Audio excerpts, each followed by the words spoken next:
Hey guys, it's Sarah. Thank you so much for watching. So today I have a get ready with me. I wanted to use my some of my project pan items, my shop my stash items for the month, and also do a look using all 5 of my eyeshadow roulette shades for the month. I like to do a get ready with me monthly just to kind of show you how I'm using things, and also I always like to try to show you all of my eyeshadow roulette colors in action all together. Sometimes it comes out pretty cohesive, sometimes it doesn't. So this month's shades actually go together really well. So I'm kind of excited to create a look with them because we got kind of an easy set of colors this month. So I went ahead and primed my face with the First Aid Beauty Coconut Skin Smoothie Priming Moisturizer. And then my sunscreen of the day is the Ulta Beauty Mineral SPF 30 Tinted Sunscreen. I wanted to try these two products together to see if this one would kind of help with adding a little bit of moisture to my skin underneath this, because this is a very matte finish product. I still feel like my face is looking really matte, so I'm actually going to spritz it with my Pixi Glow Mist because I do want to use my Physicians Formula Healthy Foundation today. And previously when I've tested it with the Ulta SPF, I didn't love it, but I want to try to see if I can make them work together. So really taking a lot of steps to kind of add some hydration to my skin. So this foundation is in my project pan. I'm going to try to use all of my project pan items today, or at least most of them. Maybe not the eyeshadows, just because, wow, that looks really light. I did kind of self-tan both my face and my body yesterday, so I'll probably use all my project pan items with the exception of the eyeshadows, just because I'm also using my eyeshadow roulette shades in this video. But who knows, I may pull in 1 or 2 of them using my beauty blender.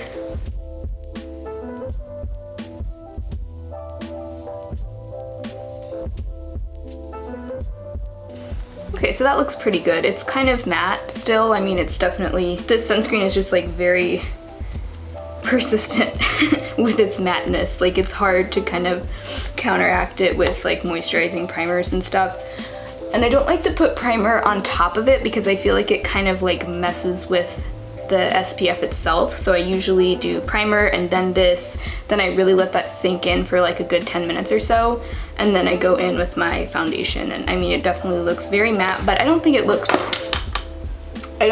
dry. I actually don't mind the way that it looks right now. There were times when this SPF and this foundation just on their own together, my skin looked like the desert. Like, it was just so dry. So it definitely helped, I think, to do the Pixi mist and this underneath, but I mean, it's still very matte. So I've been kind of testing out this e.l.f. 16-hour Camo concealer, and I think I like it. There've been some times I've worn it where I wasn't so sure, but other times I've been like, whoa, like I have never seen my under eyes look that covered up before.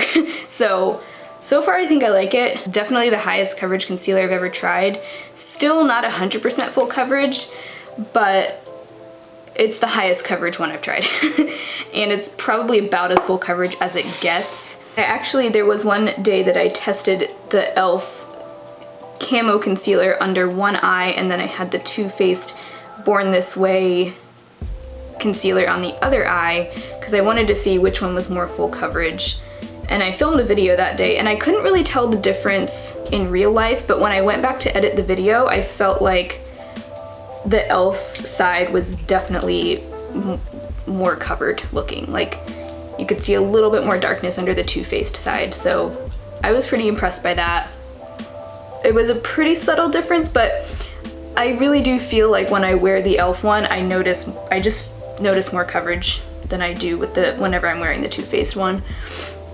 With the Too Faced one, I really wasn't that impressed by the coverage. I mean, it's definitely higher coverage than some, but it's really not what I would consider full coverage. This e.l.f. one, I feel like it's just about as close as it gets. And it looks really light on me today because, like I said, I'm self-tanned, and that Ulta SPF is kind of dark. I don't think everyone would like this concealer because it is it has a very matte finish, so it can look kind of dry if you're not careful, and if you have dry under eyes to begin with, you might not like it, especially if you usually like to go for more of a luminous look under there, but I don't mind it. I don't have particularly dry under eyes, so I'm just gonna set that, of course, with my e.l.f. HD under eye powder. These concealers, though, I will say they run super light. Like, this is the shade Light Peach, and I think this is like the 4th or 5th lightest shade, so there are many shades even lighter than this one. This one is almost too light for me, and I feel like I could definitely go darker, but they didn't have a ton of shades available at my Ulta, so that's just the one I went with. And then this is the product that I'm kind of unofficially panning, the Milani Conceal and Perfect Shine Proof Powder. I have repressed it, and you can see I actually did hit pan again. I'm using this Profusion powder brush. I'm really liking these Profusion brushes, by the way. I will have a haul update on all those products from Profusion and Jordana. I guess the e.l.f. concealer will be included in that too. Working on that, still kind of testing everything out, but eventually, pretty soon, I think I'll do a haul update. But I am really liking those Profusion brushes. I kind of want to save my blush and everything for after I've done the eye makeup, so I'm gonna go ahead and get started on the eyes. Okay, these are the colors we're working with. We have Love Letter from the Modern Renaissance palette, Fearless from the Balm Nude Dude Palette, the Stila Glitter and Glow in Gold Goddess, Red Ochre from Modern Renaissance, and then this is Red Between the Lines from the Milani Bold Obsessions palette. So very much like a Modern Renaissance type of color story. I think the obvious thing to do would be to put of course, the gold kind of as a pop of glitter on the lid, and then the other shades kind of mixed in the outer corner in the crease, and then the light brown as a transition shade. I'm trying to think if I could do something more exciting though. Like maybe I shouldn't do like the obvious thing. But I guess I'm gonna start out by using my NYX Glitter Primer, just because that is a really important step. I think I will end up doing the glitter as my, lid shade. And I'm gonna quickly do my eyebrows while I let that primer kind of set a little bit. So I'll be right back. Okay, so brows are done. I used, of course, my CoverGirl brow pencil, my favorite. Just kind of starting out the crease with the Fearless shade from theBalm, which is that kind of mid-toned matte brown. This is really similar to the transition shade in the Wet n Wild Walking on Eggshells palette, so I honestly haven't been using it as much this month because I'm trying to pan that quad, so this one just hasn't been getting used as much, but I have used it a handful of times though. Also, I really do think my skin, my base just looks really dry, so I think I'm gonna have to stop using that Ulta SPF with my Physicians Formula foundation because I just don't think they interact well together. At least for my, what I prefer. I really don't like a matte base. I feel like it just makes my pores look bigger, everything just looks worse. So I'm trying to figure out, since we have two kind of reddish shades, one of them, the Milani one, is more of a satin finish, and then the Modern Renaissance one is more of a matte brick red. They are similar though, so I want to try to figure out what I should use them for. I think I'll kind of use the Milani one since it's a little lighter. I'll start by kind of starting to build that up a little bit in the crease and the outer corner, and then I'll probably deepen things up with Red Ochre.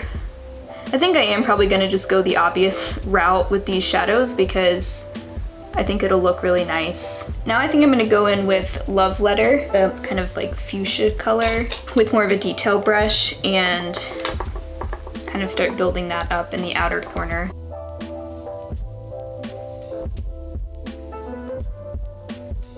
Definitely been wearing a lot of kind of reddish eyeshadow looks this month, which is fun. I've been definitely reaching into my Modern Renaissance palette a lot more, which is good because I do kind of want to focus on it and start to see more progress on it because I've had it for a while and I only have pan on one of the shades right now. So, okay, it's looking kind of patchy, so I'm gonna go back into the Fearless shade.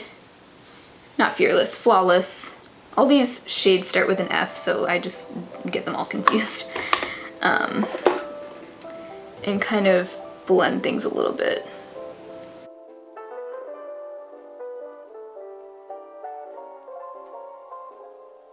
Now I'm gonna go ahead and go in with the glitter.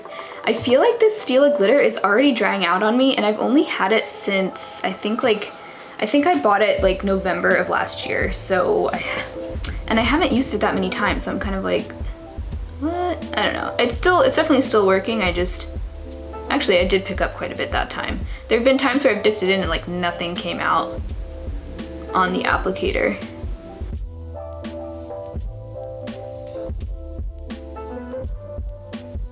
It's so gorgeous. It makes me wish that I wore this more often, but it is kind of annoying. Like, it's hard to remove, and it can be, it's a little bit of an intense like thing to wear. That's why I don't wear it super often. So the only color I haven't used yet is Red Ochre. And so I'm thinking I will just deepen up the outer corner with that shade a little bit, and then also kind of bring that down on the lower lash line and kind of smoke it out. Red Ochre is so intense, and it's just such a rich, deep color. It's really one of my favorite shadows in this palette. I just love how rich it is. So we've got kind of a mix of like the red and the fuchsia in the outer corner, and I kind of do like that combination.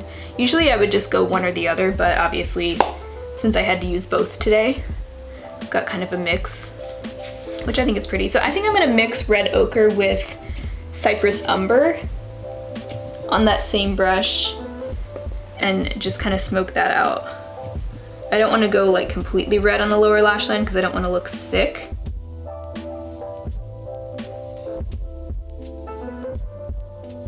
So I'm gonna go in now with Tempera on the brow bone, and just to kind of blend things together a little bit.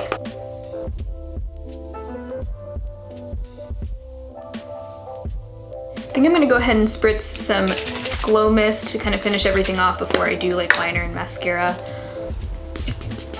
I really want my face to not look so dry. Oh wait, I haven't even done blush and bronzer yet. Oops. Probably should have waited. Dang it.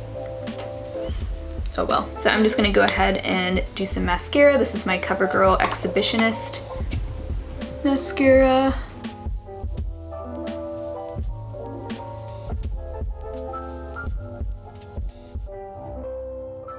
So definitely very smoky, but I like it.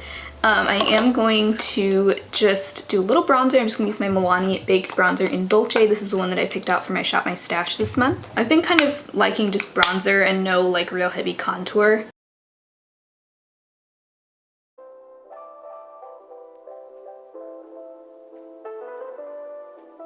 And then I think the best blush out of my two Project Pan ones is gonna be the Wet n Wild Rosé Champagne blush.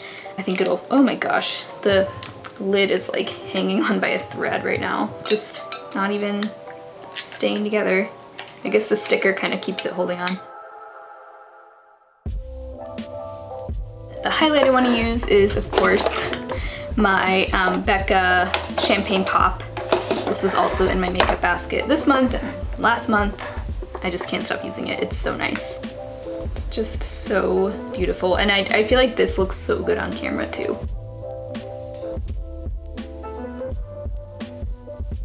I guess that's just about everything. The last thing I'm gonna do is, of course, my lipstick. I think I'm gonna go red for lipstick. Is that gonna look good? Let's see. I think so. Might as well just keep going with the like vampy fall kind of look. So this is the Madame Glam lipstick in Cherry Wine. This is one of my 4 weeks 4 lipsticks picks for the month. And I'm gonna pair it with my Milani lip liner in True Red.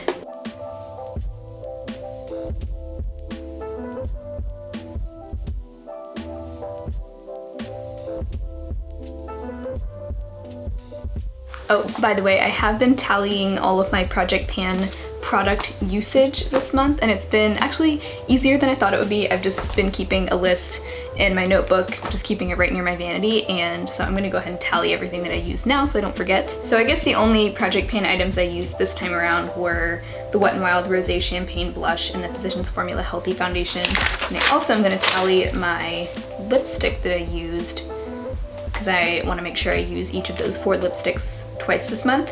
So so far that is the second time I've worn the Madame Glam one, so yay. So I just kind of fixed my hair a little bit, and there we have it. There's kind of the finished look. I'm really loving the fall vibes. I know it's only July, but I mean, I'm always in the mood for a good fall kind of smoky eye type look, so I really like it. I like the gold glitter. I'm definitely inspired now to reach for the Stila glitters more often, because I really don't wear them very often, and yeah, they're kind of a hassle to wear and to remove, but they're also really fun. Thank you for joining me for this little get ready with me. I had a lot of fun using my eyeshadow roulette colors, and then also just the other products that were in my makeup basket for the month. So if you enjoyed this video, I would love to have you subscribe to my channel, and I will talk to you guys next time. Bye.